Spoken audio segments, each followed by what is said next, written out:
Olá pessoal, bem-vindos a mais uma aula do nosso curso de equações diferenciais. O tema de hoje é equação linear de segunda ordem homogênea. Essas equações elas envolvem a segunda derivada da função incógnita x. A e b que aparecem na equação são constantes. Essa equação é muito importante em aplicações, em particular em engenharia. Uma aplicação famosa é o sistema massa-mola, onde uma massa é presa numa mola dentro de um fluido e o objetivo é determinar a função x, que descreve a posição da massa. A posição x resolve uma equação diferencial, portanto, entendendo as soluções da equação diferencial, você entende onde a massa vai estar no tempo dado. Um teorema importante classifica as soluções dessa equação. As soluções de uma equação diferencial segunda ordem linear homogênea é dada apenas por duas funções linearmente independentes que resolvem a equação diferencial. O que isso significa que se você sabe duas soluções independentes da equação diferencial, você sabe absolutamente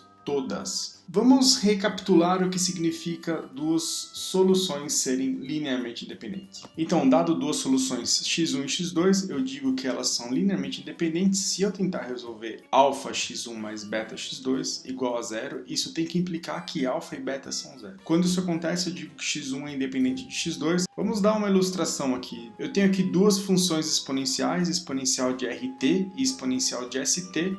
Essa proposição afirma que se R é diferente de S, essas funções são linearmente independentes. Como eu poderia provar isso? Bom, eu escrevo a equação alfa exponencial de RT mais beta exponencial de ST igual a zero, e agora eu tenho que concluir que alfa igual a beta igual a zero. O meu primeiro passo é dividir essa equação por ST, portanto obtenho essa equação que eu tenho no slide em azul. E agora o segundo passo eu derivo isso com respeito ao tempo. Derivando o beta, que é constante, é cancelado. Como R é diferente de S, a única solução para essa equação agora é alfa igual a zero. Substituindo isso na equação acima, eu obtenho que beta também é igual a zero. Portanto, alfa igual a beta igual a zero. Duas exponenciais são linearmente independentes, os expoentes são diferentes. Vamos ver como isso nos ajuda a achar a solução de uma equação diferencial. Eu chuto que a solução é exponencial de lambda t. O problema é que eu não sei o lambda, mas eu vou ver onde esse chute me leva. Chutando isso aqui e substituindo na equação diferencial, eu obtenho a seguinte expressão.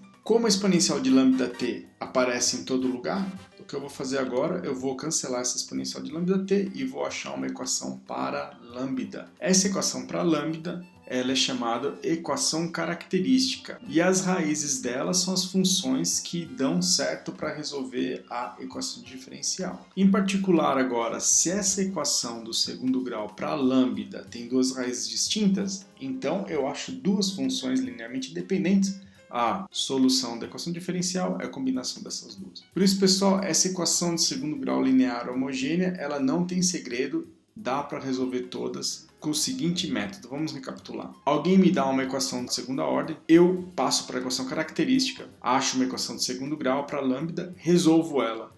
Me pergunto se as raízes são distintas. Se as raízes são distintas, eu automaticamente achei todas as soluções e elas são combinação das exponenciais das raízes. Portanto, esse é um método, não tem segredo, dá para resolver muita equação. Vamos ver dois exemplos aqui. Então, primeiro eu quero resolver essa equação diferencial, x duas linhas mais 5x' mais 6x igual a zero. Passo para a equação característica, estudo as raízes dela. No caso aqui, as raízes são lambda 1 igual a menos 2, lambda 2 igual a menos 3. Portanto, a solução geral é a combinação dessas duas, exponencial de menos 2t, exponencial de menos 3t, onde C1 e C2 são constantes arbitrárias aqui. Um outro caso é x duas linhas mais x' igual a zero. De novo, sigo aqueles passos. Primeiro passo é escrever a equação característica. Segundo passo, achar as raízes. Me perguntar se elas são distintas. No caso aqui, as raízes são lambda 1 igual a zero, lambda 2 igual a menos 1. Portanto, achei todas as soluções que são exponencial de zero, portanto, uma única constante C1 arbitrária, mais C2 exponencial de menos t.